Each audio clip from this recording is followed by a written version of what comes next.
परदेशातील काचेचा पूल पाहून आपल्याकडेही असा पूल तयार व्हावा असं जर तुम्हाला वाटत असेल तर तुमच्यासाठी एक गुड न्यूज आहे. हा व्हिडिओ पूर्ण बघा. जेव्हा आपण आउट ऑफ इंडिया जातो तेव्हा तिथले काचेचे पूल आपल्याला खूपच अट्रॅक्ट करत असतात.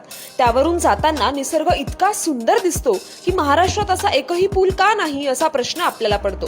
पण थांबा, तुम्हाला माहितीये का, आपल्या कोकणात महाराष्ट्रातला पहिला काचेचा पूल तयार झालाय. सिंधुदुर्गातला नापणे धबधबा जगात फेमस आहे, पण या काचेच्या पुलानं त्याचं सौंदर्य अजूनच वाढवलंय. सिद्धू रत्न या योजनेतून हा पूल तयार केला गेलाय. मग वाट कसली पाहताय? हा काचेचा पूल पाहण्यासाठी तुम्हाला पासपोर्ट लागणार नाही. आजवर जे फोटोंमध्ये व्हिडिओमध्ये पाहत आलोय ते स्वतः अनुभवायचं असेल तर चला कोकणात महाराष्ट्राच्या पहिल्या काचेच्या पुलावर. हा व्हिडिओ इतका शेअर करा की सगळ्या जगाला कळालं पाहिजे आपलं कोकण आता आंतरराष्ट्रीय स्तरावर चमकायला लागलंय. आणि महाराष्ट्रातील अशाच युनिक माहितीसाठी संवाद सेतूला फॉलो करा.